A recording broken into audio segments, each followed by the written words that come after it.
Hello friends, welcome to my channel. Today we are going to deal with capacity to contract. A contract to be valid, the parties must be competent to contract. All agreements are contract if they are made by free consent of parties competent to contract for a lawful consideration and with a lawful object. According to Section 11 of the Indian Contract Act 1872, any person is competent to contract provided that he is major, he is of a sound mind, he must not be disqualified to contract by law. Incapacity to contract, minor, person of unsound mind, person disqualified by law. Minor, according to Section 3 of the Indian Majority Act of 1875, a minor is a person who has not completed the age of 18 years.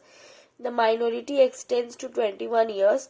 Section 10 of the Indian Contract Act lays down that the contracting party must be competent to contract, and Section 11 expressively provides that the person who has not attained the age of majority according to the law is incomplete to enter into a contract. Contractual capacity of a minor can be explained as follows. First, void ab initio. It means invalid at the very beginning.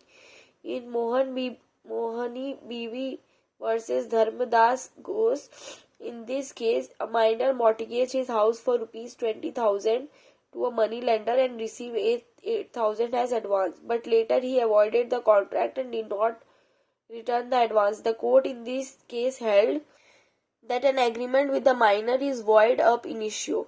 Promise but not promisor. Promisor but not promisee. A minor can be promisee but not a promisor.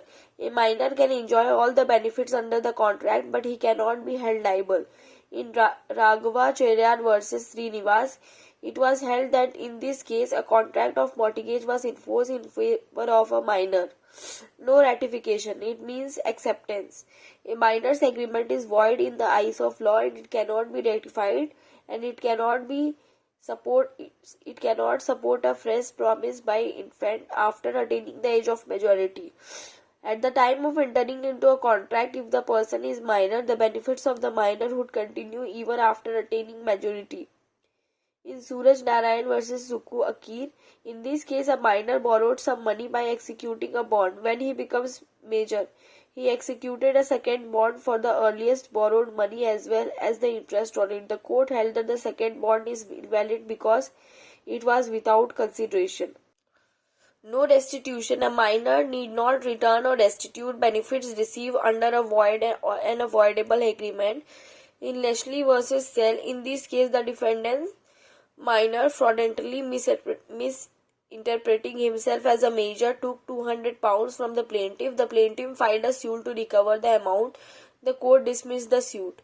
No estoppel. When a minor fraudulently enters into a contract representing that he is a major, but in reality he is not, later on he can plead his minority as a defense. In Nawab Ali Khan versus B.B. Jai Kishore, the Privy Council held that the minor cannot be made liable upon the contract by the means of estoppel. No specific performance. A minor cannot be sued for specific performance of the contract. A minor's agreement being void cannot be enforced. No vicarious liability. It means that liability of one person to the act of another person. Parents are not vicariously liable for the acts of the minor. In Kedarnath versus Anjutia, it was held in this case that the money given to a minor for marriage expenses was recoverable.